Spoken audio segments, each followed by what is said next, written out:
Well, whether there's a real need for it or not, it probably serves a purpose in that it puts everything together in one little place so that it's readily accessible, convenient to anybody that might need to know something about Kooragang Island. It's pretty obvious from this booklet with all its addresses in the back that it's being sent overseas. Yes, it is. To places that might be interested in using land there. Does this mean that the local authorities whose task it is to boost Newcastle and Kooragang are falling down on the job? I don't think we're taking it that way at all. It's just that we're trying to give them an assistance because Kooragang is primarily a government project and principally, again, a Public Works Department project. And we thought that it was wise that we should have something, again, readily accessible for anybody that wanted to know. As you've said, it is going overseas, going to state government offices in London and New York and Tokyo. Well, at the risk of putting you on the spot, is the Public Works Department worried that Kooragang is dragging the chain a bit? Not so far as I'm aware.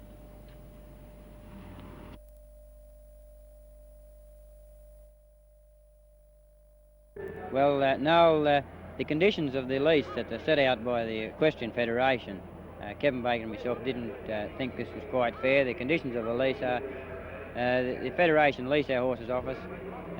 Conditions in England, all prize money won. After the entry fees and travelling expenses are taken out, the owner and the leasee, the Equestrian Federation, get 50% divided each way. After the Olympic Games, 3 weeks after the Olympic Games, the Equestrian Federation, all the expenses there are left to the owner. And if we want to bring the horses home to Australia, all these expenses are on us. And if we sell the horses within the 3 weeks, there's no expenses, but the Equestrian Federation have these horses leased for 2 years.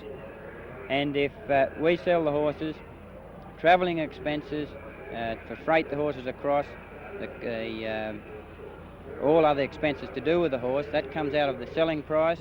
And then on top of that, the Equestrian Federation asked us to give them a further 25% of the price after the all expenses are deducted.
Not at all.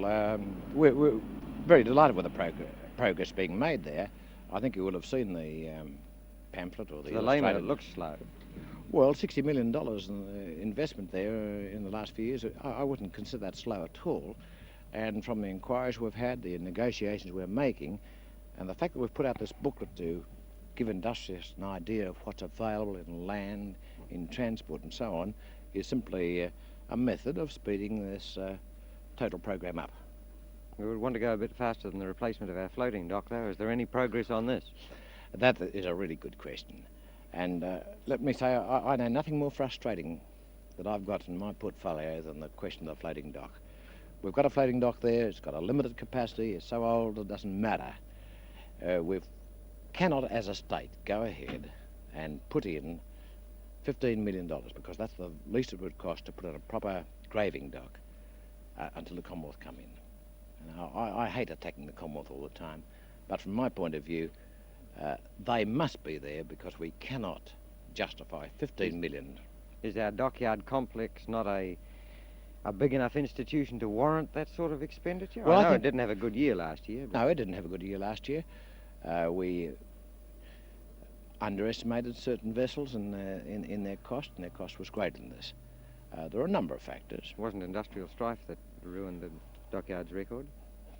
Industrial strife was difficult, but I don't want to overplay this one.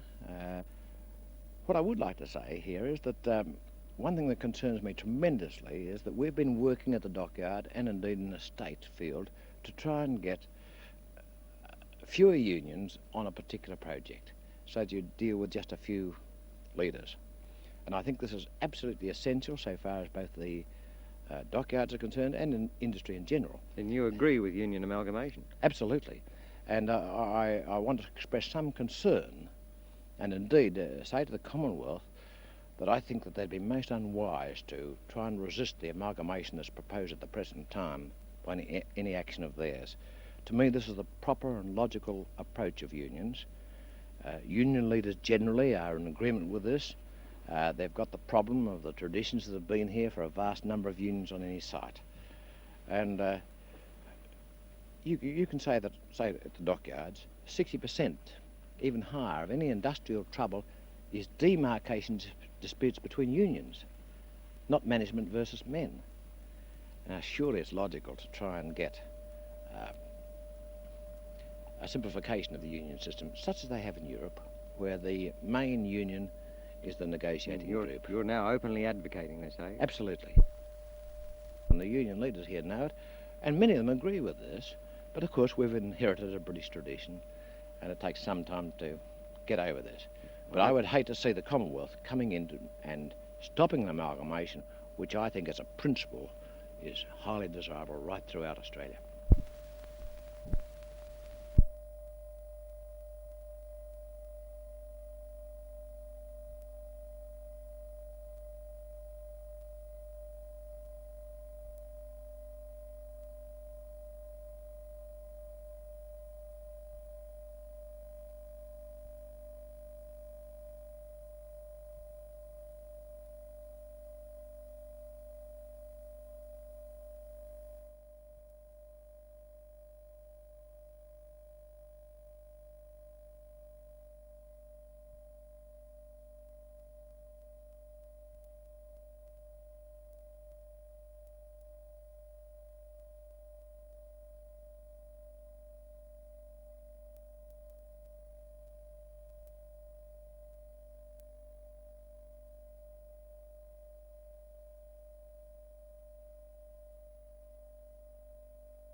Eastern Australia ended its experiment with daylight saving at 3 o'clock this morning.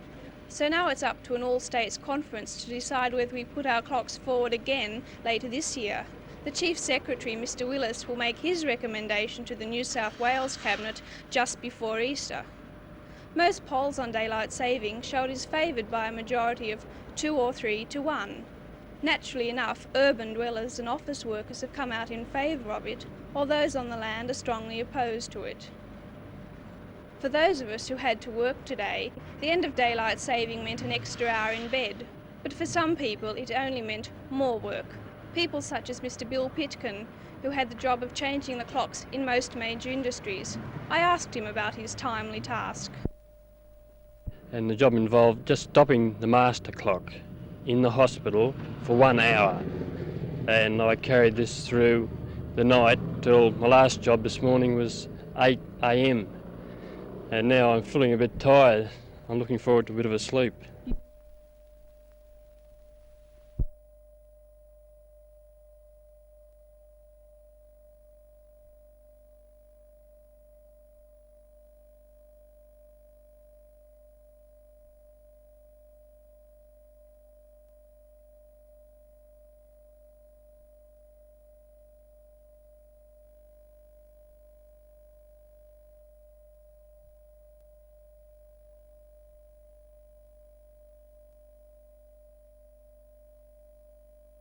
Ron, the crowd seemed to be up this year. How were they spending the money in Sideshow Alley? Well, they seem to be spending quite well. My takings were down, but I don't think this is due to sort of lack of spending power. I think more so due to the fact that I have opposition this year.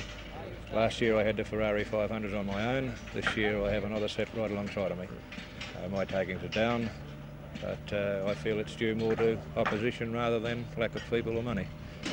And is Sideshow Alley becoming more competitive each year? Yes, there's a lot more new equipment coming into the country from overseas, and things are getting quite competitive. The equipment's improving out of sight every year. The people seem to be appreciating this? I think so, yes. Prices, of course, are going up, but we don't have any complaints, and people still seem to be riding the equipment and enjoying it. They had no complaints about the prices of the rides? Not one complaint. No, I haven't had a complaint at all.